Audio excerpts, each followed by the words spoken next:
Welcome to another Revel University video tutorial. This video will provide a high-level overview of the point of sale. More details on some of the functions will be provided in additional tutorials linked below. As with all of our videos, you can jump ahead to any topic that is most important to you. All of our videos have a table of contents listed below, along with other videos and support articles to help you along the way. So let's take a look at the point of sale. First, let's take a look at a few things that appear on the POS home screen or login screen before we log in. At the top left, the Revel logo appears. If we double-click the logo, the POS information will display, including things like your app version, some of your establishment info, and more. If you ever need to contact support, they'll most likely need some of this information. You can also click on the diagnostics option for even more assistance. If I click OK here, I'll return back to the home screen. Next, the refresh button appears at the top right. This is important to ensure that any changes you've made on the management console take effect here on the point of sale. A good practice is to refresh at least once a day or anytime you know you've made changes on the back end. At the bottom left, you'll see a few different notifications for things related to payments and orders.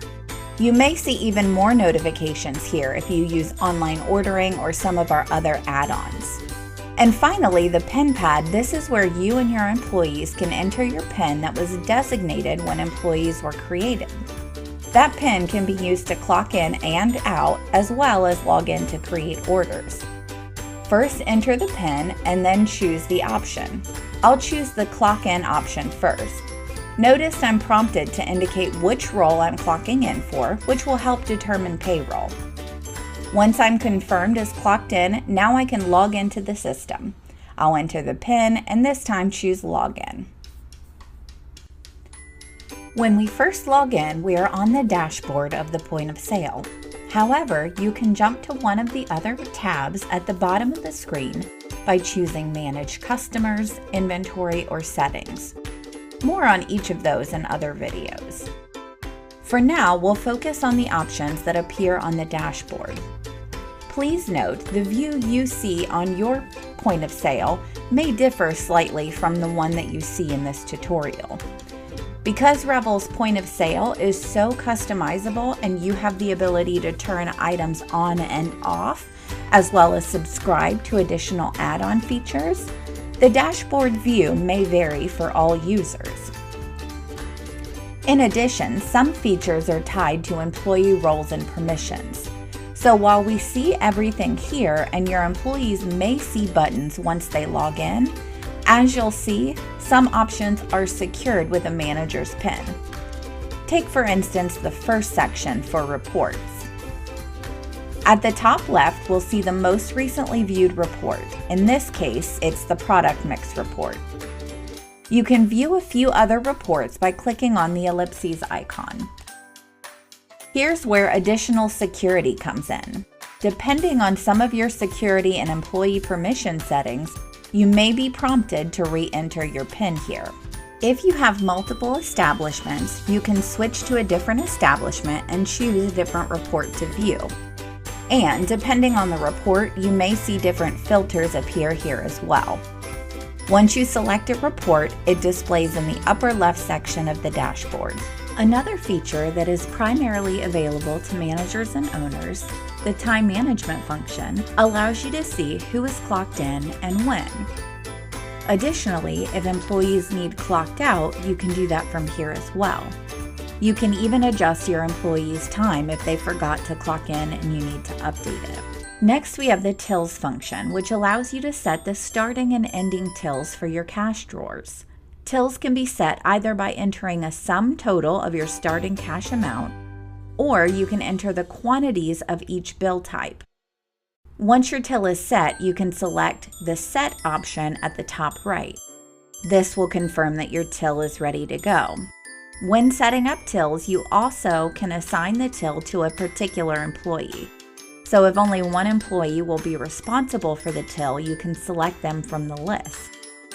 Save when finished, and you'll see that till has been set with the appropriate drawer name. The last option on the left side of the screen is the end of day process. The end of day process is set up initially in the Management Console under the Settings tab.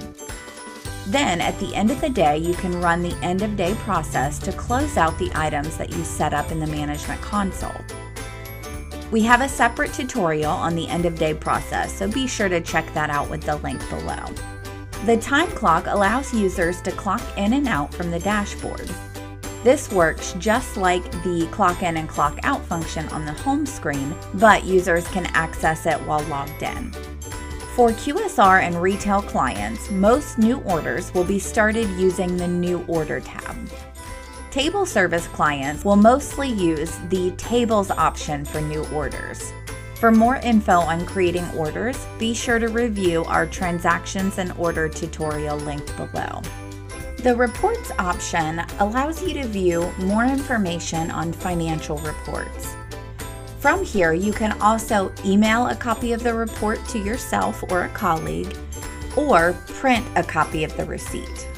Additionally, many reports have the ability to filter by user, so you can view aggregate data for all employees or just individual employees. The Orders tab allows you to view all orders, whether in progress or closed. For voids, returns, and exchanges, you can use this button.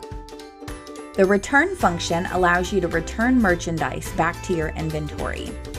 You'll need an order ID or barcode to access the initial order. Or, if activated, you can use the No Receipt option to do a receiptless return. For more information on receiptless returns, check out our article linked below. Once you enter the order ID, the order will display. Select the item on the order you want to void or return. Another menu appears. Choose the Remove Item option at the bottom. A reason is required, so be sure to enter something in the text box.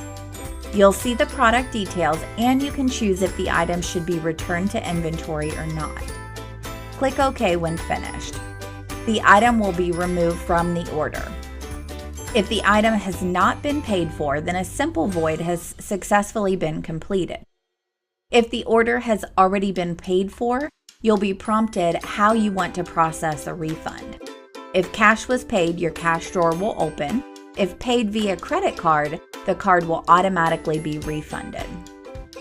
For an exchange to occur on the initial order after the original item is voided, instead of choosing to refund the balance, choose No Thanks.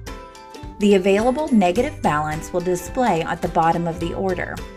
You can add additional items to the order. Then, if there is a difference in price, the customer will need to pay the difference if it's greater than the balance, or if the item costs less than the balance, the merchant can refund any remaining balance. Delivery management is the next option that you see on my screen. This is an add-on feature available for customers who need to use their own fleet of delivery drivers. We have a separate tutorial on delivery management, so be sure to check that out if you're interested. If your system is set up as a table service restaurant, the Tables tab is where you can access your table layout. From the table layout, you can create new orders, update orders, close out orders, and more. This is covered in more detail in our Transactions and Orders tutorial. The Product Setup option allows users to manage product lists from the point of sale. This includes adding and editing categories, subcategories, and products. This is covered in great detail in our Products tutorial. Other buttons that you may or may not see, depending on your subscriptions, include gift cards, reward cards, store credit, online ordering, and more. If you have additional questions about items not covered in this tutorial, be sure to review our help site for more information. We hope you found this point of sale overview helpful and were able to follow along. Remember, for more information on the end of day process and Transactions and Orders, be sure to check out those videos next. And for other questions, contact support. Thank you for watching another Revel University video tutorial.